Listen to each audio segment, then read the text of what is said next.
a time when I just thought that I would lose my mind. Oh, Phil, are we on? I didn't even realize. We are on. I was trying to wink and let you know that we were on. You know, Oh my God, Phil, are we on the air? we are on. We So are listen, on. my computer's reset. Everything is good. We shouldn't have any technical issues tonight. The weather's fine. Good So deal. we should be good to go. Let me just share up on the page here. I see us. We're rolling nicely. You look Okay. good. You look handsome. Thank you, sir. So do you, as usual. Let me just share the post. Boom, boom, boom. One more time. I saw you were very busy today singing a tune from one of my favorite groups, America. Yep, Daisy Jane. Right? What that's flying me back to Memphis. Right? Trying to find my Daisy Jane. Go ahead, baby. Kick us off. Well, the summer's gone, and I hope she's feeling the same. Well, I left her just to roam the city. Oh, baby. Thinking it would ease the pain. Go ahead. Crazy man, and I'm playing my crazy game. Sing it. Give me the chorus. Does she really love me? I think she does. Like the stars above me, I know, because when the sky is bright, everything's all right. And you know what? You know why I did that, Phil? Because now your fans can't yell at me for not having you sing. We did it right off the bat, and everybody's That's true.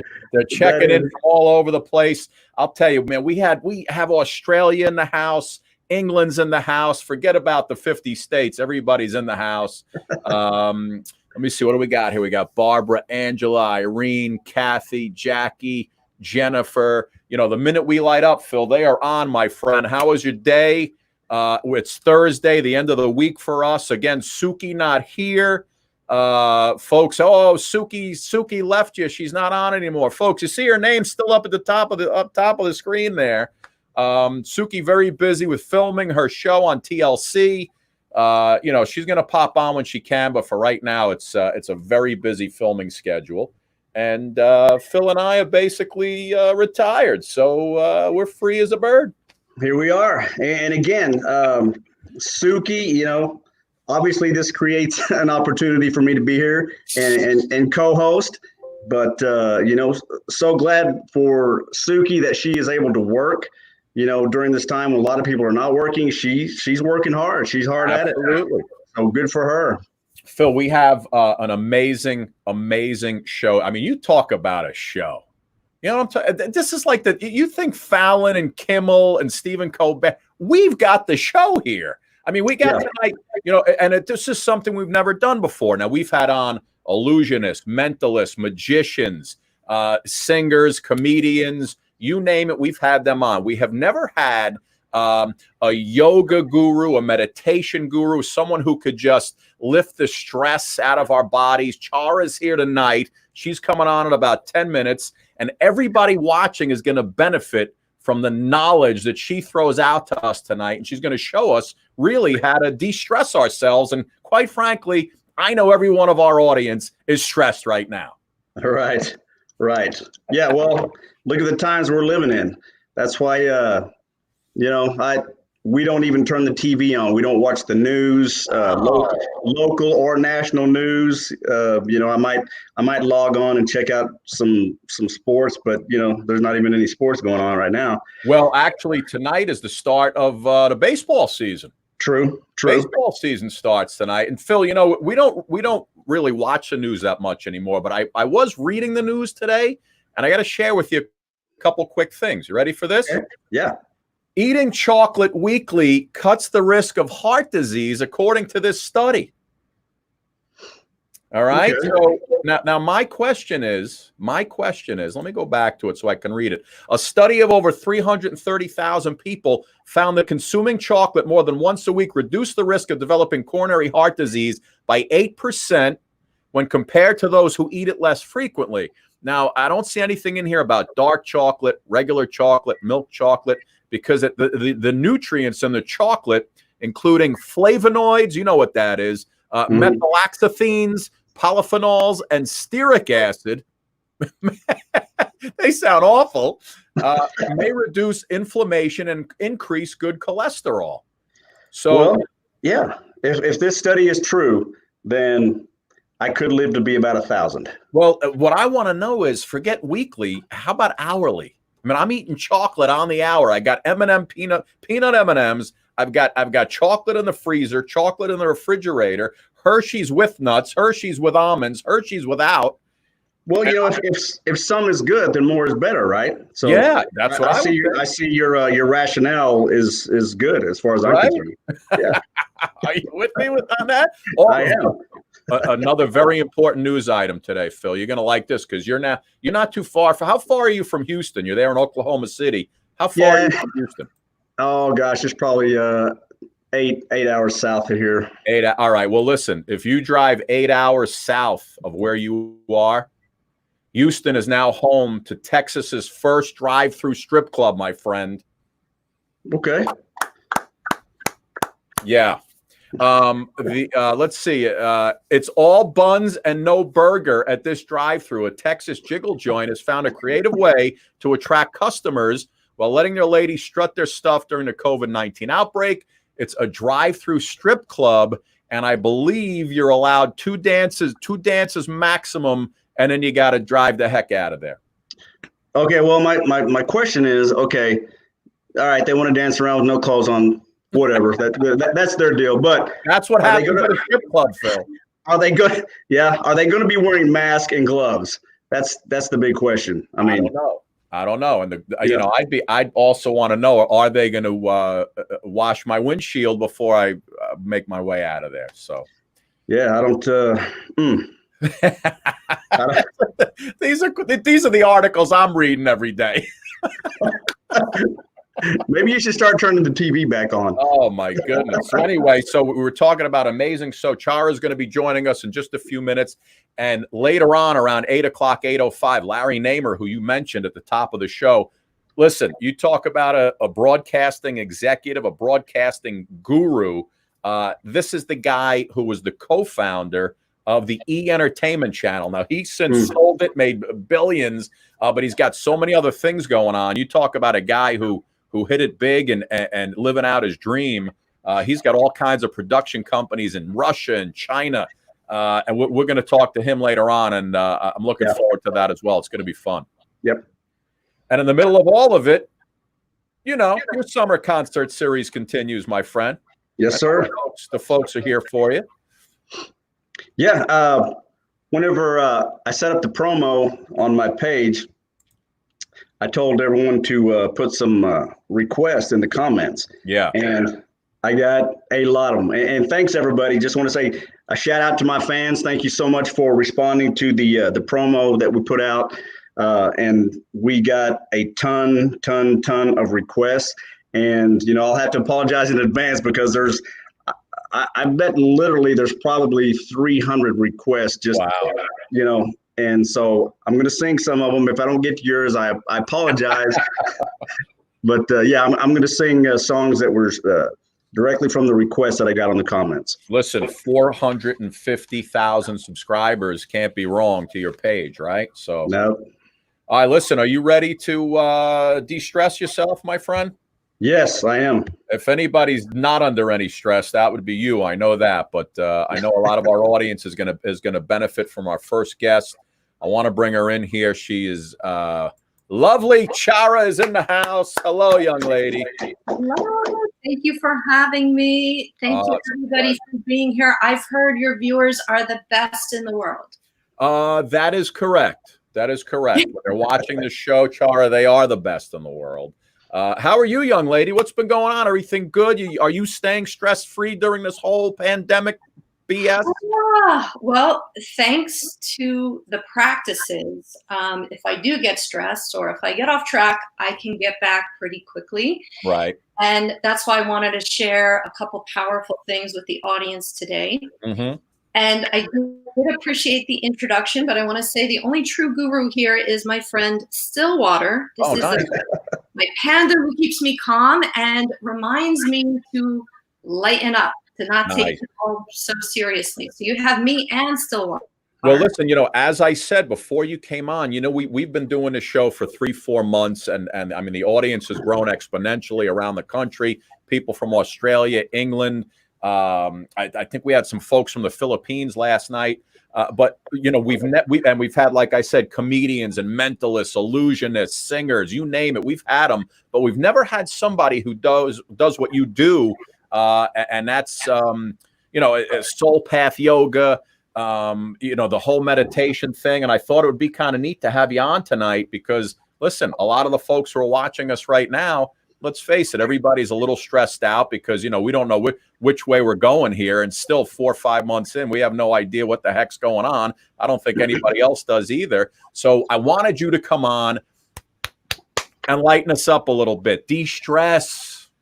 Absolutely. Thank you so much for the opportunity. And this is the perfect place, because I love your energy, your vibe, your lightheartedness. And so many times when people think they want to de-stress, they want to relax, they say, I'm going to try really hard. I am going to force myself to calm down, or and they actually create more stress for themselves. So we're going to have fun. It's going to be simple, accessible, easy, and something you can take with you. And speaking of taking with you, I have such a special life-changing meditation gift that I want to give every single viewer here. So they can get that. So just to start off, I want to say that to give yourself a break, that this is a challenging situation we've all found ourselves in. And uncertainty for everybody tends to bring up a lot of fear and anxiety, and that is understandable. So across the board, we are in this together, and you are doing nothing wrong. You are doing the best that you can. The thing is that no one's ever taught us, or maybe we just haven't contemplated this. Inherent within uncertainty is also possibility, infinite possibility. And what's really helped me, not only helped me, but saved my life, are the foundational principles of yoga. And you don't have to be on your mat. You don't have to be in a temple. We can do this month's principle right here. So what makes Soul Path Yoga very special and very unique is that it's based on these 12 foundational principles. And we do only one for an entire month, because it takes about a month to integrate something. We practice it usually on our mat. We're in a space like this where we're not doing anything else. So I don't recommend driving or operating heavy machinery while we're doing our practice today. And then it's a principle that when we're done, you're not done. It's something you take with you and you practice in your life. And so the combination of practices is empowering and really helps you live with greater awareness, greater peace, greater skill, and greater love, no matter what is going on externally. And a little joke I like that always comes to my mind when we're in a place of uncertainty is, you know what? I'm totally fine with uncertainty, allowing, surrendering, as long as I'm in total control. So that's a joke, because obviously we can't control these external things that we're trying to do, and we're getting tighter and tighter and tighter. Our shoulders are hunched up, our heart is palpitating. But there is a very special place that you do have control, and that is over your own thoughts, your own words, your own action, and your own choices. But when we're all stirred up in our head, we're not thinking clearly. So that leads us to this month's practice that I would be honored to share with you. Is it a good time? Okay. So this month's practice in Sanskrit is called Saucha, which means cleansing, purifying, and getting clear, clarity. And this can be as simple as using our number one tool, which is with you all the time and it's free, and that is your breath. Your breath. Okay. Your breath, starting with your breath. So it can be challenging to go from like being all revved up to immediately breathing and being calmed down. So we're going to start to breathe while we do very simple movements, and then we'll see where it takes us, and we'll go where we're called to go. So let's just start with our hands. Super simple. Just take your hands up and just circle your wrists. Because when you're stressed, you tend to clench. So just breathe, circle. You want to get the blood flowing, oxygen flowing, energy flowing. You're going to circle your elbows. You're taking care of your joints. You're starting to be gentle. You're starting to bring the attention back to yourself. Then you're going to circle shoulders, which if you've been carrying the weight of the world on your shoulders, that is a heavy weight. Chara, I've been carrying the weight of this show on my shoulders. I can tell you that. That's even heavier than the weight of the world. So you're going to let that weight just roll right off your back. And then you're going to let your arms open up, shoulders open up, because when we get tight, the chest, the heart, the lungs shut down, get tight. We're just going to breathe into that new space. And then I'm going to ask you to try something. Cross your right arm over your left. Give yourself a little hug. And then on your next inhale, just open it back up. On your exhale, left arm over right. This actually stimulates both sides of your brain while you're opening and stretching. And we're going to do it one more time. So inhale, open. Exhale, cross. Inhale, open. Exhale, cross. You guys are good. Oh, I feel great. That feels better already. You're going to open it back up. Your palms together, and you're going to interlace your fingers the way that feels most comfortable, and just circle the wrists. And see if you can take an extra big breath while you're doing that. And just allow for an inner softening. Other way.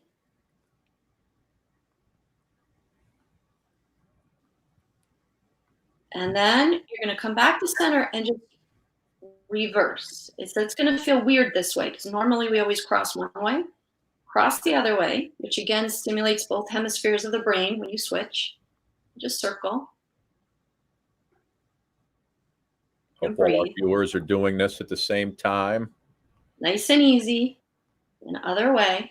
And even if you're just watching, when you watch something gentle, it calms you down. But we tend to put on a lot of media that is very fast-paced, flying at you. It's overly stimulating for the nervous system. This is going to calm your nervous system down. Lastly, hold your hands together and just rest them over your eyes for a moment. Just give your eyes a rest. When you stop all the stimuli coming in through your eyes, you give your brain a break. And then you can just massage around your eyes, forehead, temples. You're just massaging all that stress away. You're going to look years younger. Scott, Phil, all viewers. If anyone doesn't want to look younger, then don't do this. If you want to look younger, you just wash all that stress away. And then you can release your hands down. Your hands on your lap. And now that you've just noticed if there's just, if you're just taking it down a notch, just softened it down a notch. And if so, you may be ready to close your eyes.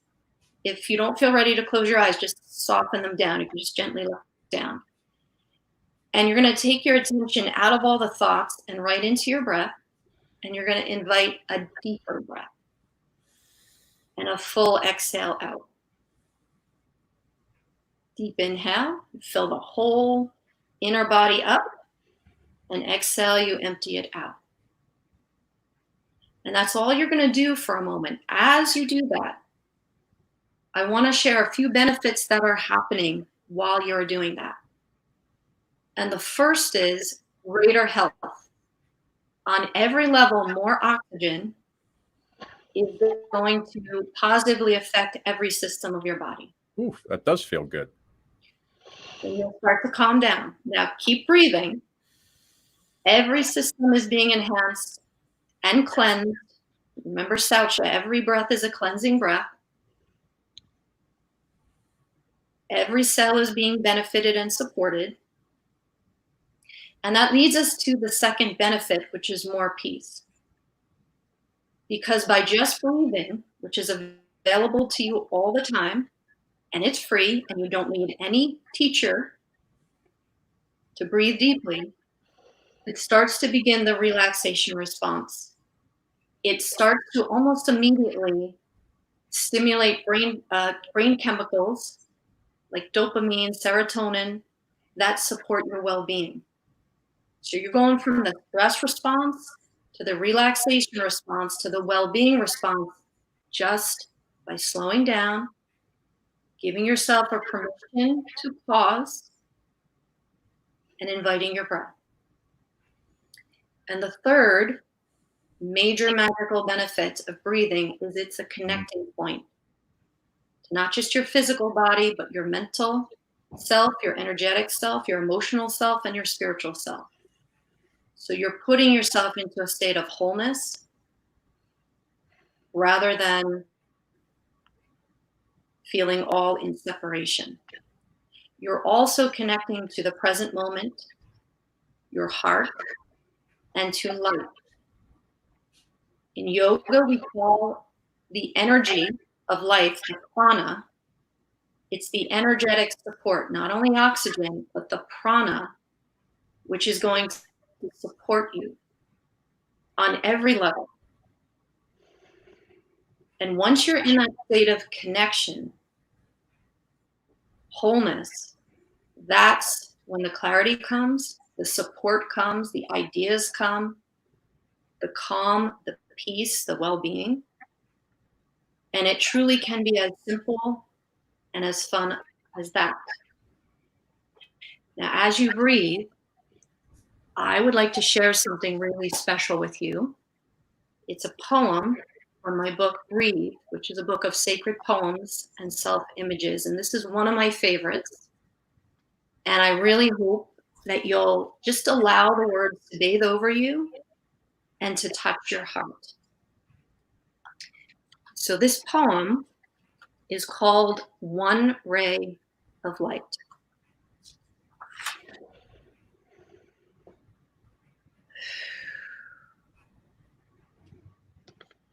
Who is the messenger and what is the message that is powerful enough to capture your attention? Who is the voice you will listen to and trust when it says you are meant for more, so much more?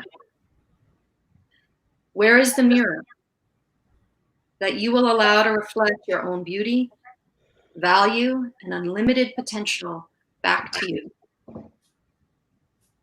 What will it take for you to remember who you are, the gifts you've been given, and the seeds of greatness inside you? What lightning bolt has enough voltage to break these bonds and jolt your soul back to life? Which angels would you believe when they say, you are worthy of goodness? You are worthy of peace. You are worthy of health. You are worthy of love. You are worthy of help. You are worthy to do great things. You may not know the answers yet. You may not believe anything new is possible yet. You may not see beyond the darkness yet. But you have the power to breathe. And by inviting one breath in, you invite one small ray of light in. One ray of light may not be enough to solve everything immediately. But one ray of light is enough to awaken your will and ignite your courage. One ray of light is enough to illuminate your next step and the beginning of a whole new journey. And step by step, breath by breath, thought by thought, word by word, choice by choice, it is you who becomes one ray of light. So take a deep breath into your heart. Drop out of the thoughts into your heart.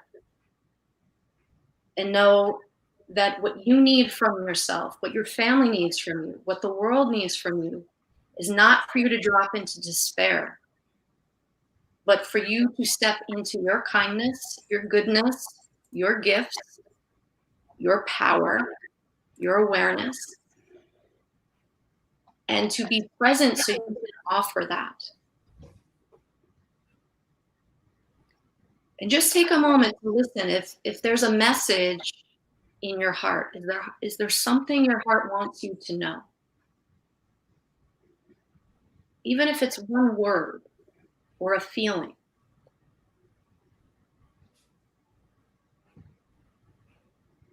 And make a mental note of that feeling, that word, that message, that intention. Breathe into it and let it plant like a seed in your heart, because that is your next step.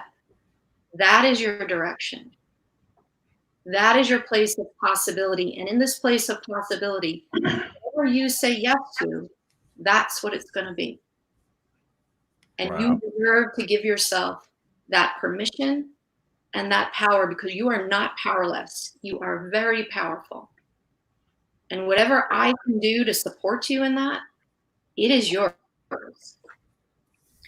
So gently come back, and in your own timing, you can open your eyes with a fresh, bright, clear, cleansed. That's the practice of Saucha, cleansing away all that other crap and stepping into a bright new perspective and a bright new reality that you choose.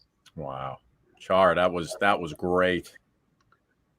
Yeah, I got to tell you, when I was rushing around, getting set up and, making notes and doing this and that and the other, by the time I was finally standing in front of my computer waiting for the show and logging on, my neck muscles were so tight and stressed out. But now after that exercise, I'm relaxed again. See that? We give you a little bit of everything on this show. Chara, where can people, is it the chara.tv? They can go for a bigger, more time with you. Thank you, Scott. That's my website. That's a great place to start. And here's what I would recommend. Now, talk about not having total control. I wanted to have that meditation ready for you because it's a gift that I don't always have on my website. But I wanted to give all the viewers here this very special life-changing meditation. It's called Breathe and Let the Magic Begin.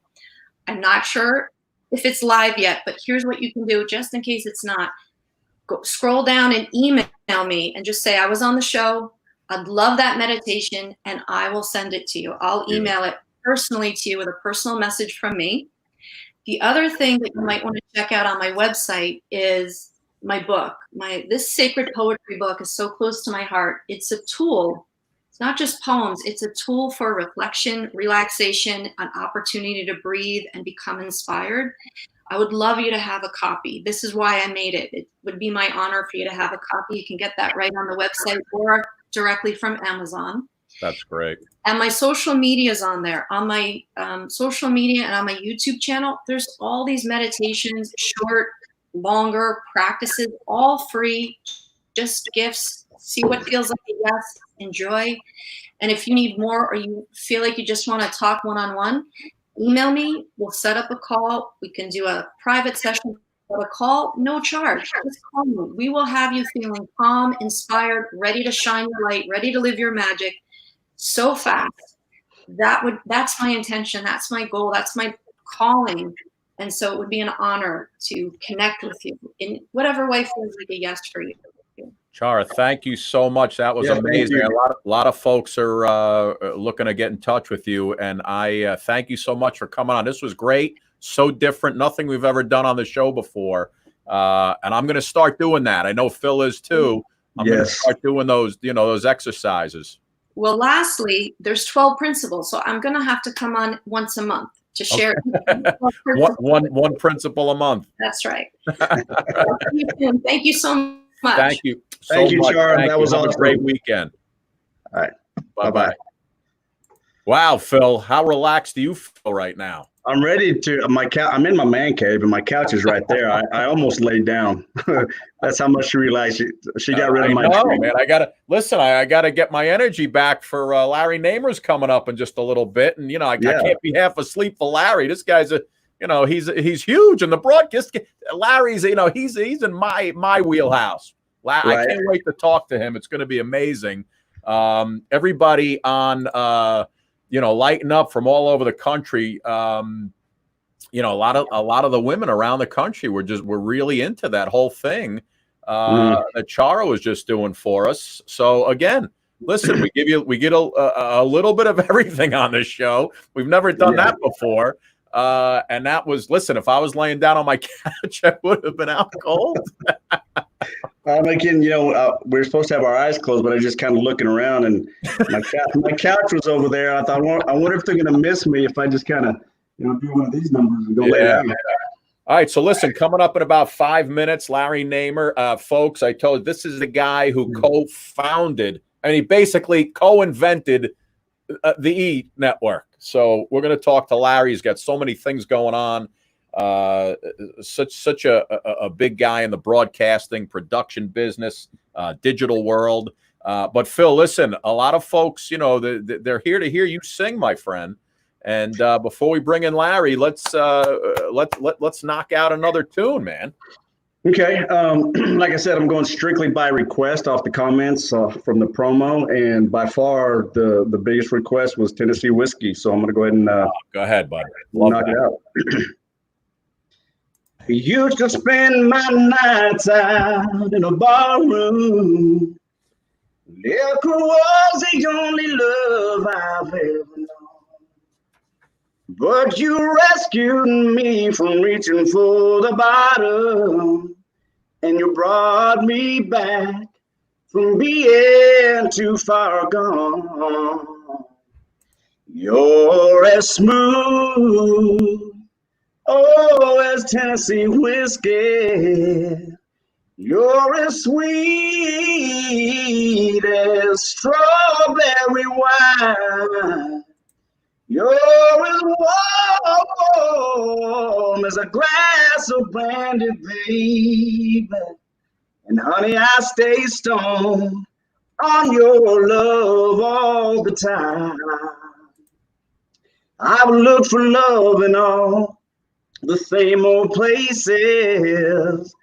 Found the bottom of a bottle's always dry.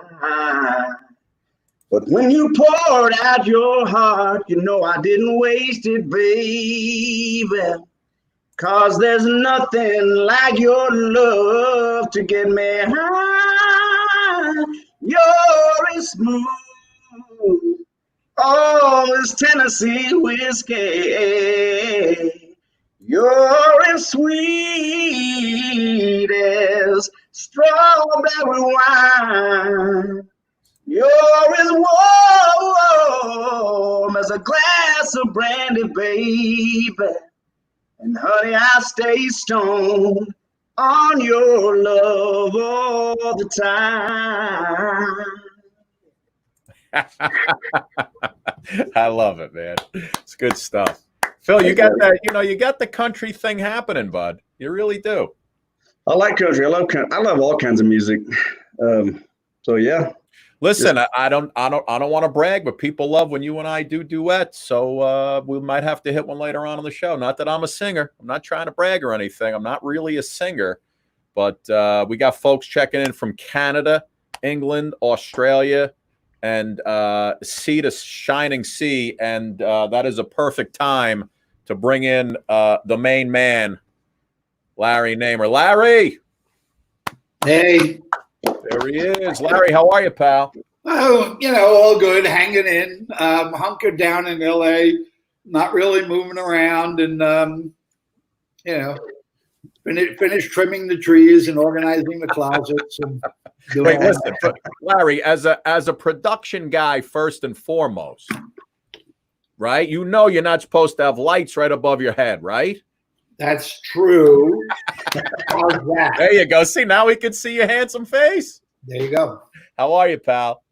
All good. A little bit bored. I don't think I've ever been in LA this long consecutively, so it's kind of interesting. But hanging in. No real complaint.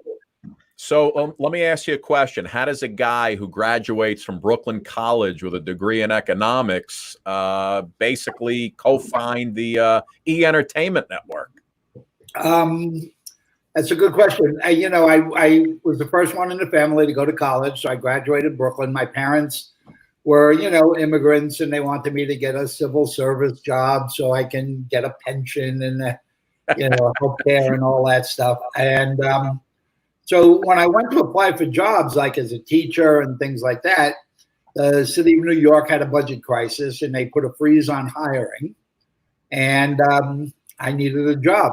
So somebody I knew had a relative that was in the electricians union, and they sent me over to see him. And he said, "Oh, we just organized this thing called cable TV.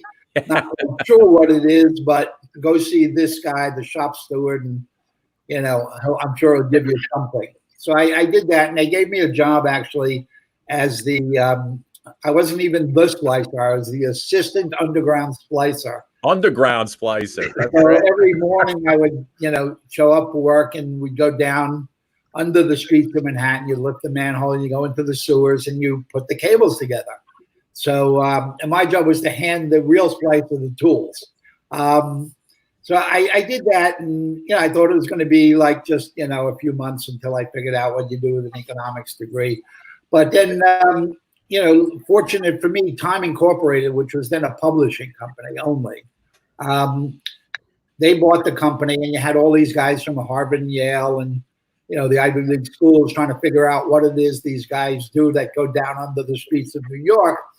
And then someone in HR said, "You know what? There's one guy there that has a college degree in economics. Maybe he could speak English." So I kind of became the translator for that. And, I rose pretty quickly. By the time I was 25, I was the head of operations at Manhattan Cable. And, which was interesting because I was 25 and I had over 300 people reporting to me, all of which were older. So I ran all the technical departments, the service, installation, construction, engineering, and all of that. And then kind of, around 1980, all the big cities decided that cable was something they wanted. So they started issuing franchises, but they insisted that people don't continue to use the telephone poles, that in the big cities, they wanted the wires to go underground. Well, again, lucky for me, there was only one underground system built in the US, and that was Manhattan Cable. Wow. So, here I was, and I got recruited to move out to LA and become the vice president, general manager of the first 61 channel cable system that was ever built. And, I took over that. And while I was there, then I had finance and I had programming, and literally everything reported to me. And, you're a Brooklyn kid, you move out to LA and you see everybody going to these parties and premieres and all of that stuff. So me and my friend Alan, who was from New Jersey, we just kept playing with ideas. And, we said, what are we not seeing? It's so wide open to do MTV of the movies. Well, and that's how we started. We said Entertainment Tonight 24 hours a day, or MTV of the movies. And that was kind of the beginning of our thinking. Nobody told us that you're not allowed to do it, that you need to be a big corporation, or, everybody would say, nice idea, but you're not Ted Turner, you're not Rupert Murdoch. You can't just wake up in the morning and start a TV channel. Yeah. And, Alan and I just believed in it so much, we stuck with it for literally 3.5 years before anybody gave us any money. And they didn't give us enough, but At that time, the going rate to start a TV channel was somewhere between 60 and 100 million US. Wow. And nobody was giving us that money. But we ended up finding a bond house on Wall Street that just started investment banking. And we met with the guy and he said, I love this. I want to do it. We said, great. We'll come by for the check for 60 million later. And he said, well, because I'm only allowed to sign for 2.5. Yeah, what are we supposed to do with 2.5 million? It costs 60. He said, well, that's all I'm allowed to sign for, And so we said, you know what? We'll take the 2.5. And I called up a friend that was teaching radio, television, film in Austin, Texas, UT. And I said, you got kids who need intern jobs. So he sent me 31 interns. Wow. And we started the company with 11 employees and 31 interns. That is unbelievable, man. Really unbelievable. Wow. I mean, it's a multi-billion-dollar network today, right? NBC Comcast owns it now. And God, I remember when it first started, I was jealous because Greg Kinnear, I remember, was doing Talk Soup. Yep. And I was like, man, you know what? That's what I wanted. Greg Kinnear was great. He was so snarky and creative and just, showing clips from shows. And I was like, boy, that's the gig for me. But I remember, when it first came out, it was just another new cable channel amongst, we were getting hundreds of them. And sure enough, today, when it comes to entertainment and Hollywood, that is the premier place to go. Yeah, it's now, as soon as we launched it, everybody said, why didn't you tell us that's what you wanted to do? We wouldn't have given you the money 3 years ago. Yeah. But, a lot of it was just based on the fact that we didn't have all the money that normally you would need. So we had to be really, really creative. And Talk Soup is a perfect example. We said, look, we can't make really high quality TV shows and we can't pay top quality hosts and all that. So we just said, Greg, stand in front of the teleprompter. I'm going to show you clips, make fun of them. Right, with the green screen. People came to me. They said, Larry, are you out of your mind? You want to do a TV show that makes fun of TV shows? And I was like, exactly. Right. And, so it was things like that. And then, the next one was, big idea. I said, I want to do this TV show about this radio guy that I met in New York. And people going, radio died like 30 years ago. What are you talking about? And I'm going, no, I saw this radio show, this guy named Howard. And, it reminds me, it's like real life KRP in Cincinnati. Yep. And so they went, okay, whatever. And then that went on. And, Howard had obviously a major run. And then he made his big deal with Sirius Radio. And, and then even the first time we covered the Academy Awards, now he is famous for doing the red carpets and all of that. But, the first Academy Awards, we applied for credentials and they denied us. They went, who are you guys? And so we literally snuck around the back and climbed over the fence and we snuck into the Academy Awards. And, whenever we would see security, we'd kind of like duck and hide. And people saying, wow, that's like really cool. It's like pirate TV. We're going, it's exactly pirate TV because we're places we're not supposed to be. So a lot of it really came from the fact that we had to be really creative and figure out how to use our 2.5 million very wisely. Yeah, that's a good story, Mr. Namer. I'm very new to this business. After 40 years of being in the military and law enforcement, I'm kind of getting started in this. And to listen to your story, I've been reading up on you pretty much all day, and you're the son of immigrants out of college. You're a cable splicer. You moved up in the ranks in the different media cable companies. Vice president, general manager of these different companies, just to name a very few. Developed ETV, started all these media companies in the U.S. and Russia and China, these other countries. Tons of accomplishments, and you would really need like a long mini series just to list all your accomplishments, and that's it's just something else.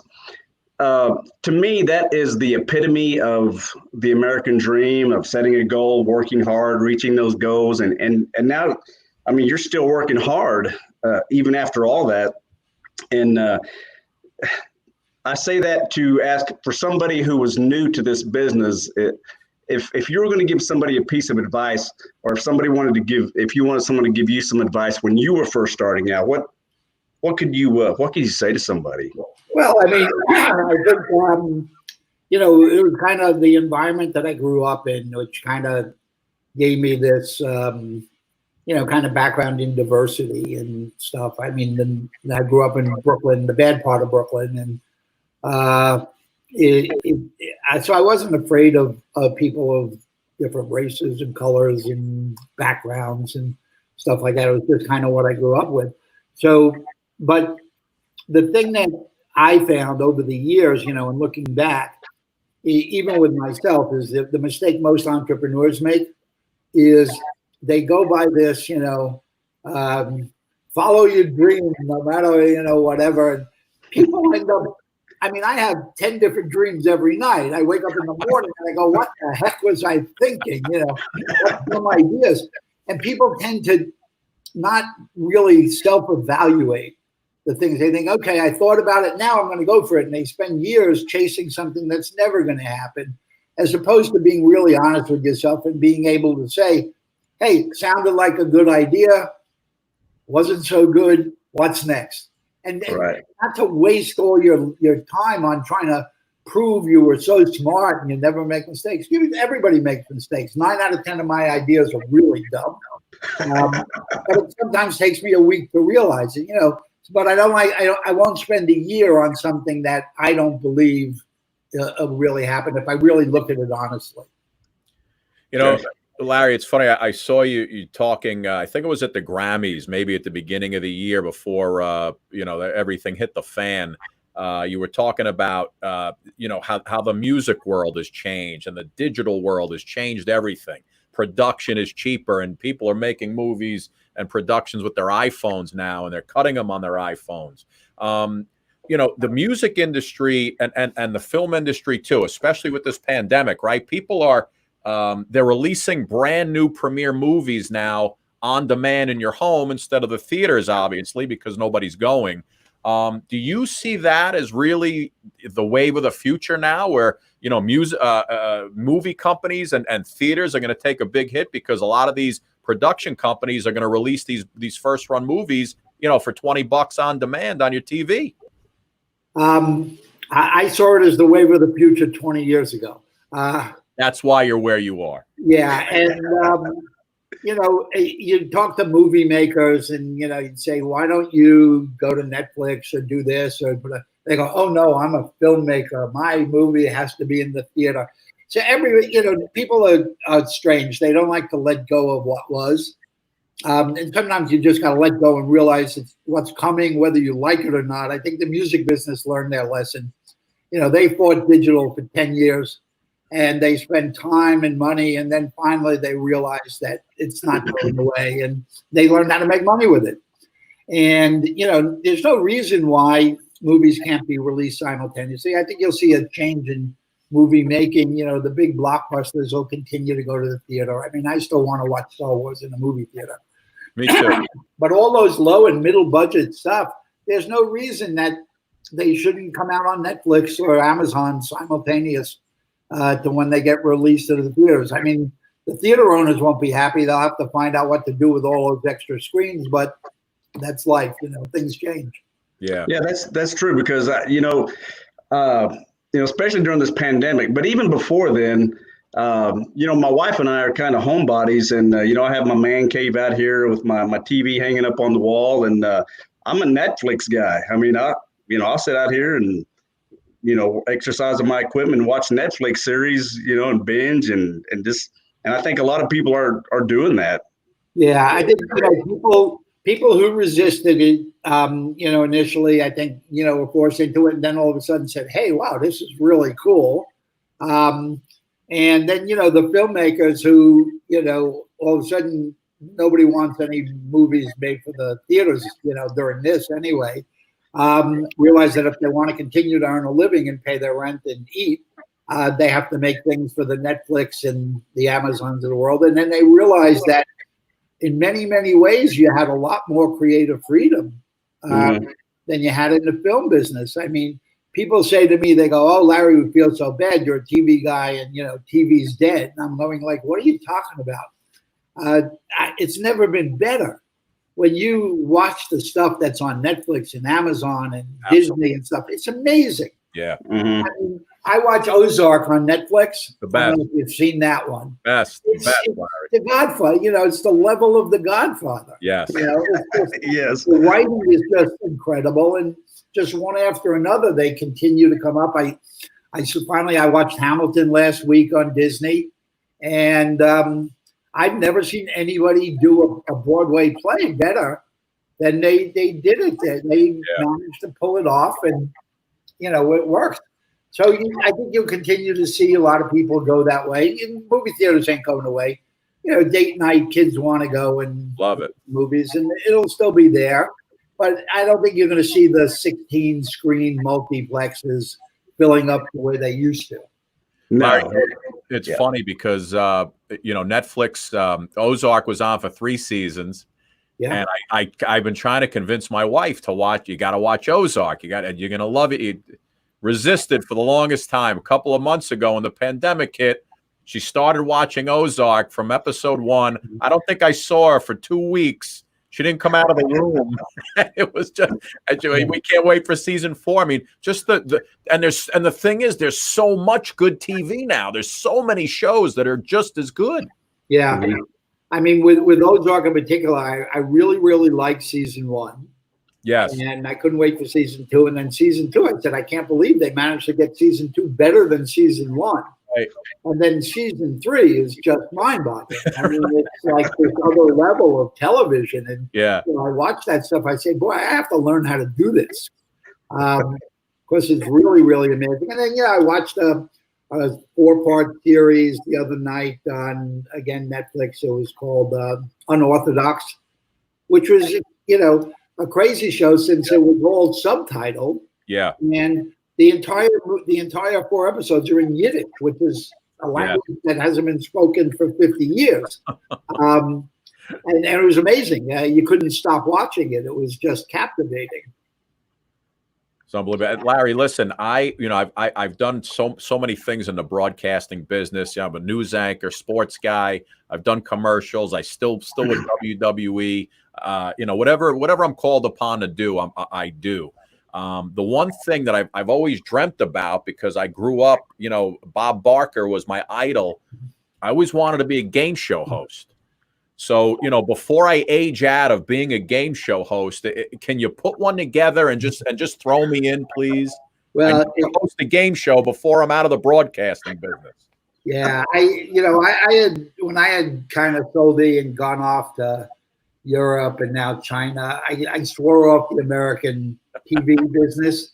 But now with the pandemic and not being able to leave, I'm kind of back in the biz again. I just sold the show to Netflix, a TV series, and we've got a few more things. But actually, game shows I like. I wouldn't say we have one set, but we've been looking at game shows, reality shows, kind of quasi travel, fly on the wall documentary kind of stuff. That's great. Look, real quick, talk about, is it Matan? How do you pronounce the group you're with? Matan. Matan. Matan is a company that I started with 2 partners, Marty Pompadour and Jean Zhang, who lives in China. And it's really designed to develop things in the Chinese market or for the Chinese market. Right. And it's funny because when I started there like 10 years ago, and then, there'd be all these premieres and stuff. And I had a show called Hello Hollywood, which is kind of like E! News Daily, but done entirely in Mandarin. And, we would apply for press credentials and we'd get denied. And I'd call up people, I go, hey, when you had Jaws 5 and you needed help, I was there for you. They go, Larry, we don't really care about China. Don't bother us with China, Wow. These days now they're calling and going, do you think you can help us open this movie in China? In 10 years, it went from nothing, literally, to arguably it's either the number 1 or number 2 TV film market in the world. Yeah. And Motown does things. We've had like 5 network shows in China so far.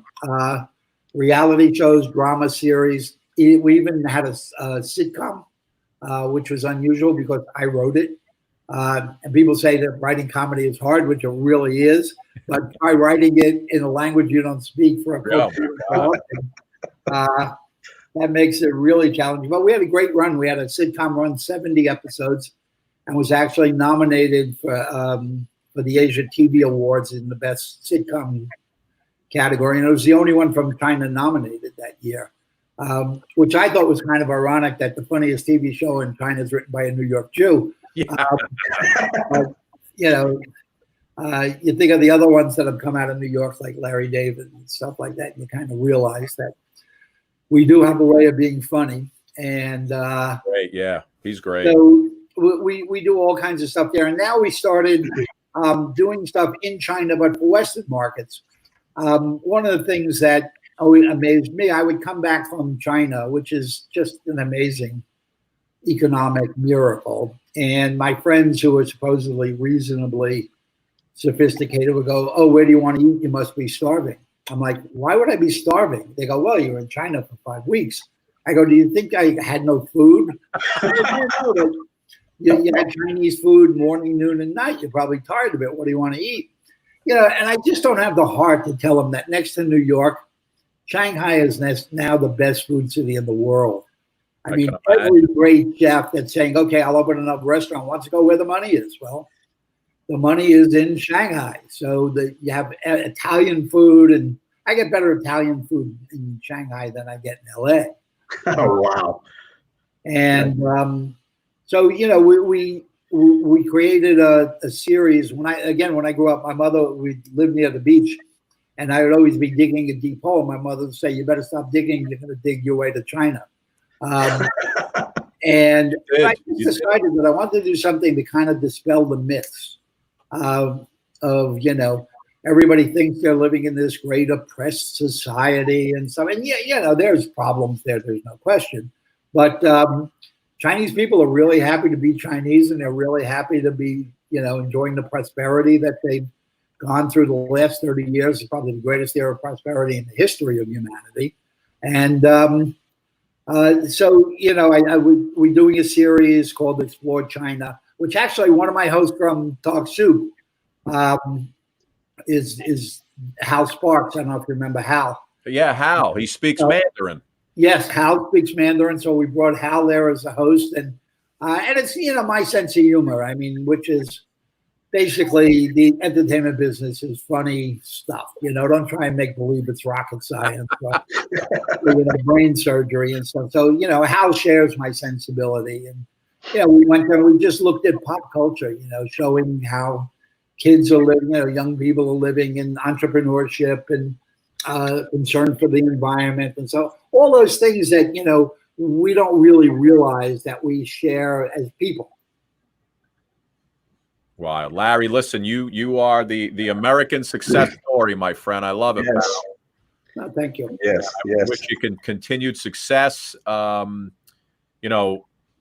I could tell you is you could always dub me in Chinese. They love me over there from WWE. They love me. But listen, pal, thank you so much for taking some time. And you're a legend in the business. And like Phil said, you continue to you wake up every day. It's like your first day on the job, right? You're looking forward to it. Yeah, I'm not done yet. I still got a lot of crazy ideas in my head. So yeah, so no plans to retire anytime soon, obviously. I thought after I sold it, I decided I'll learn how to play golf. That lasted about a day and a half. I'm going, the stupid little ball doesn't move and I can't hit it. It's not for me. So I just decided to jump back in. And the funny thing is, Larry, after you hit it, you got to go walk after it anyway. So what the hell's the difference? Not my idea of excitement. Larry, thank you so much, pal. Enjoy the rest of your summer. All right. Take care, guys. Bye now. Take care, bud. Man, what experiences, man. That you can sit and probably speak with him for months. Listen, you talk about that, Phil, like the knowledge that he can impart on somebody. What was great about him? I reached out to Larry, not for this, but there was something coming up on the E channel that they were doing a new show and they were going to do it here in New York, maybe like a morning news show, pop culture. And I think I'm perfect for anything. Regardless of regardless of what they're looking for, I always think I'm the best guy for the job. So I didn't know that he had already sold the company. I just know that he was one of the founders. So I think I reached out to him maybe on LinkedIn or Facebook. Hey, Larry, it's Scott Stanford, blah, blah, blah. And the guy actually wrote me back. Wow. He actually took the time to write me back. And he said, hey, I'm not, I sold the company, mention this person, talk to this person. And the great thing, when someone does that, when they have no idea who you are, it's one of those things where right off the bat, you have a great affinity for that person who was that big in the business. And believe me, the things he's doing now overseas, he is, hand over fist, a very wealthy man. And just the fact that he wrote me back, I was like, you know what a nice guy. He can't help me, but he took the time to write me back to tell me at least, hey, I'm not there. Try calling this person and so on and so forth. Right. Just, speaks a characteristic of somebody who is that ultra successful. I mean, yeah, he treats people, like human beings. Yeah. Listen, more importantly, let's get back to America. You see, I've been through the desert on a horse with no name. It felt good to be out of the rain. But I can't remember. Listen, this is our last night of the week. It's Thursday, so we got to go out with a bang. We got to put on a little show here, a little music action, a nice flurry montage, collaboration, if you will, of tunage, my friend. What do you want to do? You pick it out. It's funny. Speaking of America, the group, right? There is a song when we were younger and I was in high school. My brother was in high school, so I must have been in junior high school. He got a drum set that he put in the corner of his room. And we used to sit there and pretend we were part of a band with a couple of friends. I got something in my eyeball. And there was a song by America that we used to play on the stereo and sing and pretend we were in the band. And it goes like this. Ain't it foggy outside? All the planes have been grounded. If you look up America, it's the Sandman. I understand you've been running from a man that goes by the name of the Sandman. Yeah. One of his friends and I used to sit in front of the speakers like we were singers, and he would sit in the back of the room practicing on his drums. And every day we would sing this song over and over again. You see Sandman on there? It's so fun. It's like it's the dumbest song. I don't even know where the lyrics come from. It's like, ain't it foggy outside? All the planes have been grounded. Yeah. You see that song up there? It's ain't the fire inside. Let's all go stand around it. And then the chorus was, I understand you've been running from a man who goes by the name of the Sandman. He rides the sky like an eagle in the eye. And I never forgot the song. I just remember he used to sit in the back hanging on his drum set. That reminds me of a story when I was a little kid, and I may or may not have lip synced to Donny Osmond records with a hairbrush, with making my little brother and sister sit down in front of me while I perform for them. But it's you remember Donny Osmond, right? What's that? Oh, Donny Osmond, of course. Yeah, gosh, we need to get Donny Osmond on the show. We did something. I remember on the show, Suki and I had his nephew on, who hosted the new version of Wonderama, which they brought back Wonderama. If you remember that show from when we were younger, Bob McAllister was the host. But they, I forgot what was his name. But anyway, yeah, I had some dealings with his nephew. We have a request for a little REO Speedwagon. Can't Fight This Feeling. You know that one? This feeling. I can't fight this feeling any longer. Yet I'm still afraid to let it show. What started out as friendship has grown stronger. I only wish I had the strength to let it show. Go, Phil. I tell myself that I can't hold out forever. I said there's no reason for my fear, 'cause I feel so secure when we're together. You give my life direction, you make everything so clear. And even as I wander, I'm keeping you in sight. You're a candle in the window on a cold, dark winter's night. And I'm getting closer than I ever thought I might. And I can't fight this feeling anymore. I've forgotten what I started fighting for. It's time to bring this ship into the store and throw away the yours forever. And I can't fight this feeling anymore. I've forgotten what I started fighting for. Baby, I can't fight this feeling anymore. Boy, How about, let's see, what else? Oh no, we ripped that one to shreds. Yeah, REO Speedman. They have what? Roll with the Changes and Time for Me to Fly. A couple of good songs. Yeah. Right? REO. Yeah, what's the other similar band that was around that time frame? Yeah, it was REO Speedwagon and I just lost it.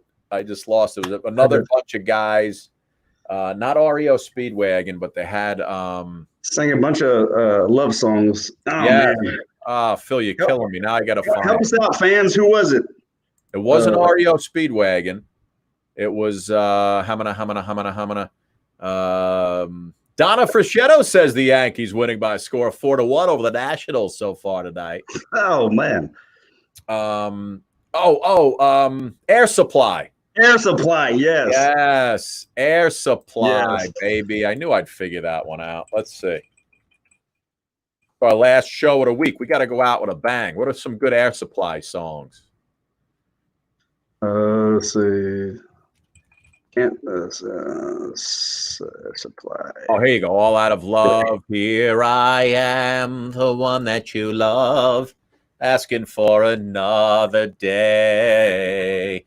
Understand, the one that you love loves you in so many ways. The night has come upon a crystal bay.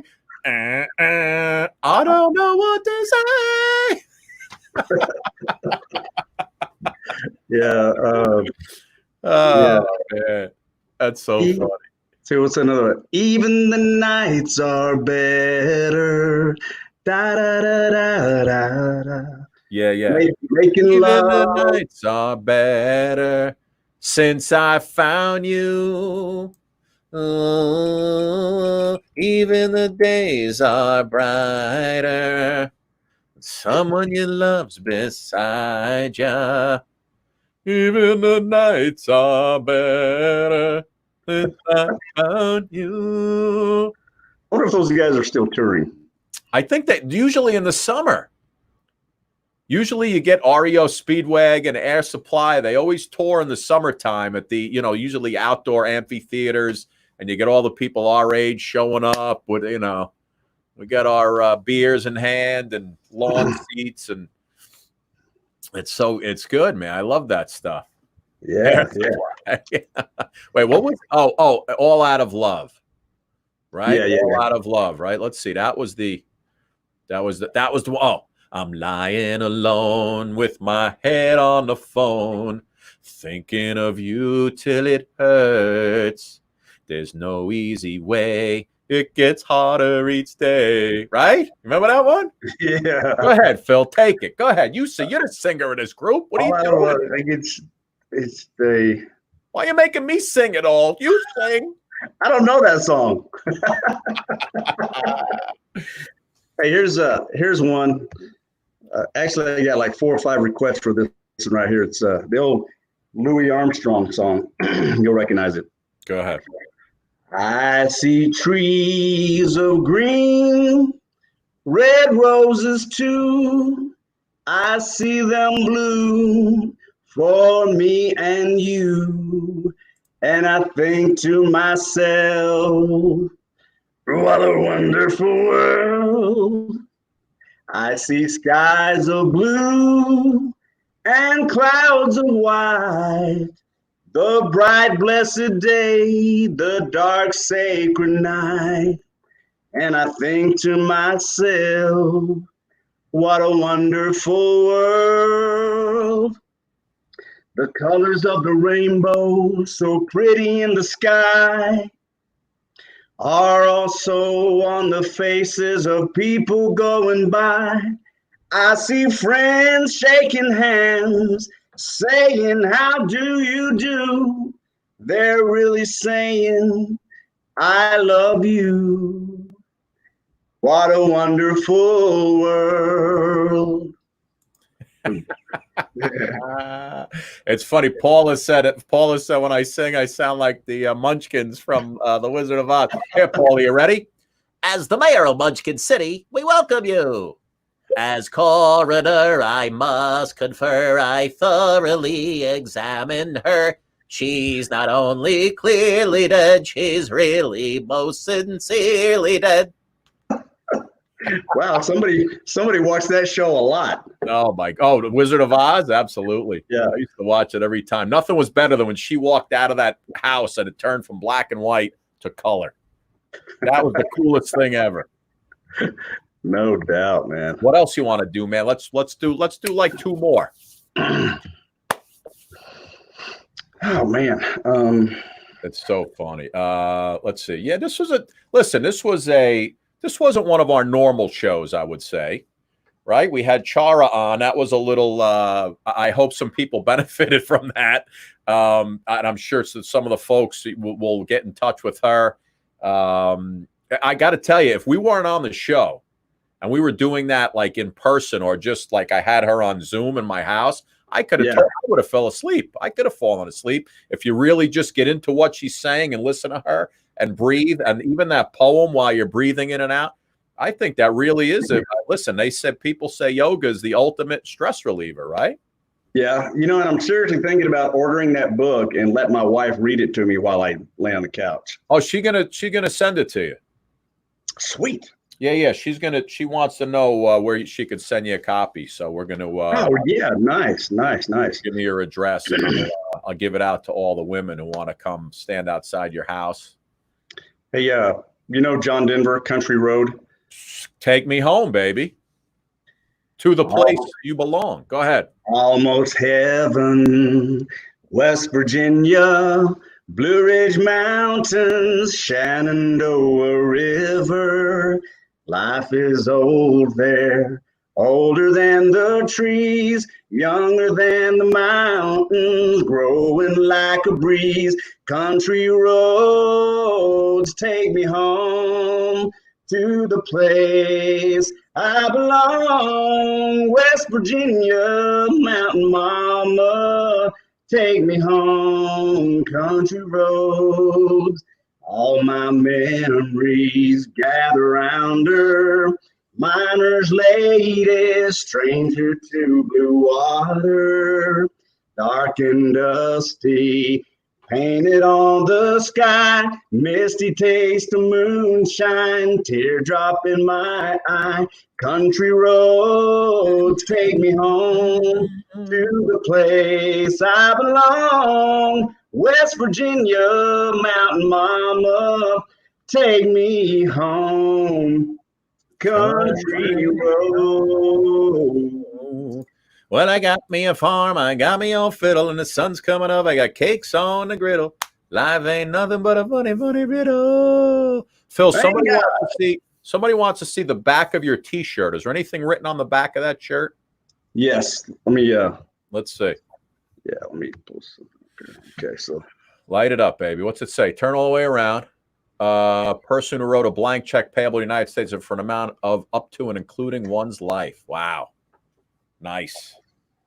Yeah, my brother, who's a Marine veteran, also he gave me this shirt, and I wear it all the time, man. You were what part were you? What branch? I was in the Air Force. Oh, the Air Force. Okay. Yep. All right. Yeah. My dad was in the Air Force too. He was in the Korean War at the time. Mm-hmm. I think he mostly was in Germany. He was like a military police officer in Germany. Yeah, that's what I did. Yeah. Oh, did you MP also? Mm-hmm. Well, in the Air Force, it was an NSP, security police. Right. So yeah. He, he's got all those cool pictures from when he was young, the glasses and the uniform. Thought he was, all cool and stuff. Yeah, we had some glasses we had, probably not as stylish as his, but we called them BC glasses, birth control glasses. I love it. I love it. Yeah. All right, listen, let's we got one more left in us, right? We got one more. Yeah. What do you want to do? Let's finish off with a doozy. Let's see. Let's do I was gonna say let's do Bon Jovi, but I don't know. That's pushing it a little bit. I can do a little. Oh, I can't scream it as loud as he does because my computer's not set up for that sound. Shot through the heart and you're to blame. Darling. You give love a bad name. Wow, wow, wow, wow, wow, wow. Yeah. You take my heart and you play your game. You give love a bad name. Oh, you know what? I don't know if I know some folks heard us. Next week we have we're only doing it's just Tuesday, Wednesday because I'm going to be on the road on Thursday.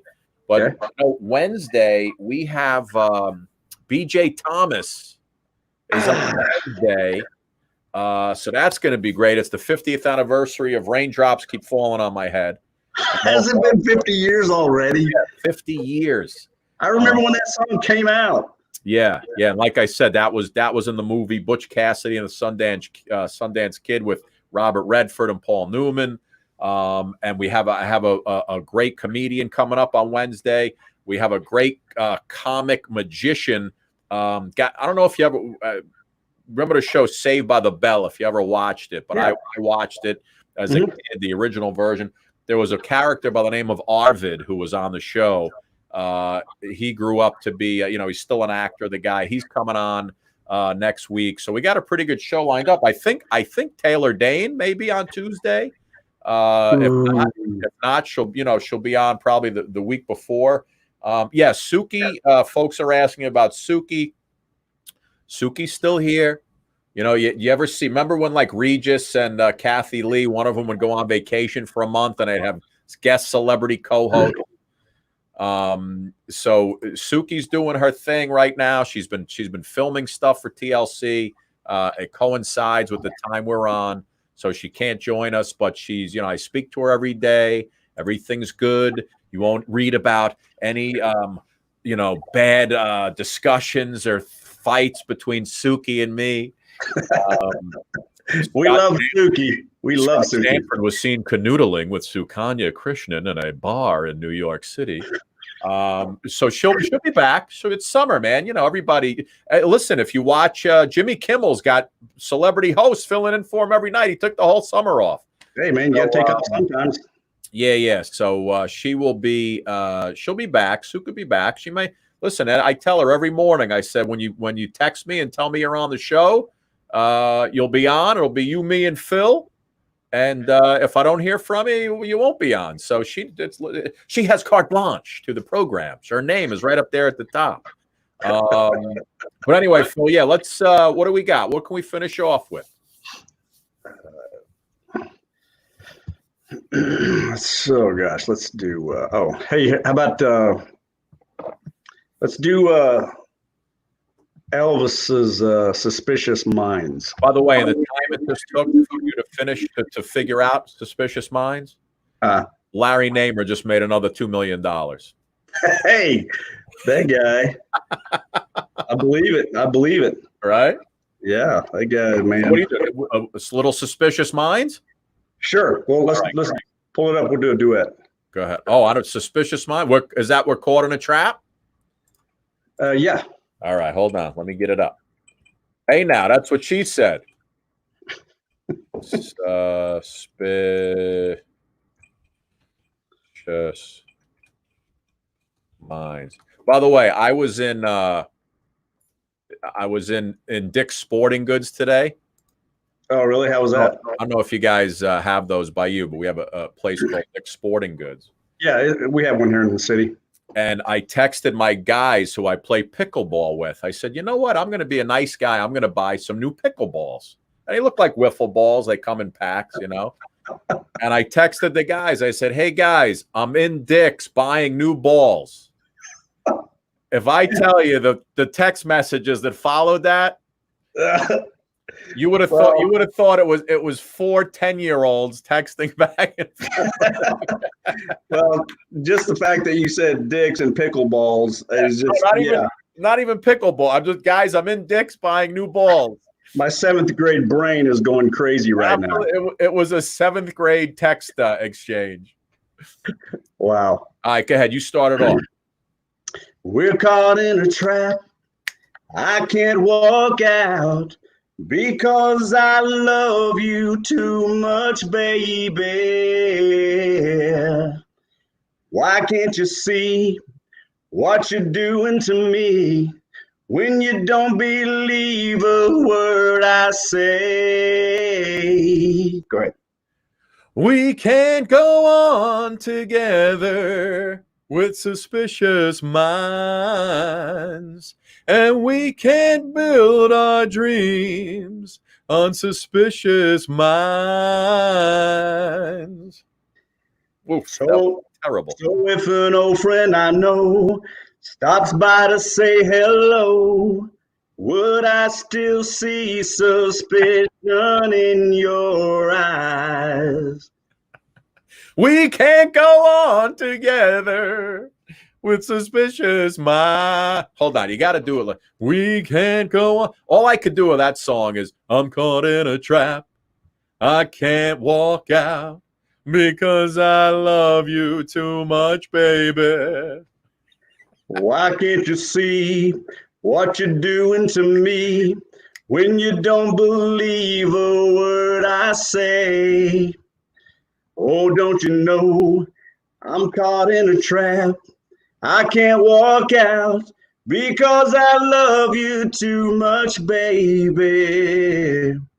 And repeat the chorus about 55 times. Yeah, repeat the chorus. Somebody wrote, can you guys sing Under the Crosswalk? Under the crosswalk, down by the sea, down by the intersection. All right, here's what we're gonna do. Okay. Because I want to leave off with your fans. I want to give them something that they could holler for. You pick out a tune, go full tune. I'm gonna put you up full screen, and you finish us off with something that's right in your wheelhouse. Okay. You pick it. Okay, I'm ready. You ready to roll? Yep. There you go, my friend. Oh, my love, my darling, I've hungered for your touch a long, lonely time. And time goes by so slowly, and time can do so much. Are you still mine? I need your love. I need your love. Godspeed your love to me. rivers flow to the sea, to the sea, to the open arms of the sea. Lonely riverside, wait for me, wait for me. I'll be coming home, wait for me. Oh, my love, my darling, I've hungered for your touch a long, lonely time. And time goes by so slowly, and time can do so much. Are you still mine? I need your love. I said I need your love. Godspeed your love to me.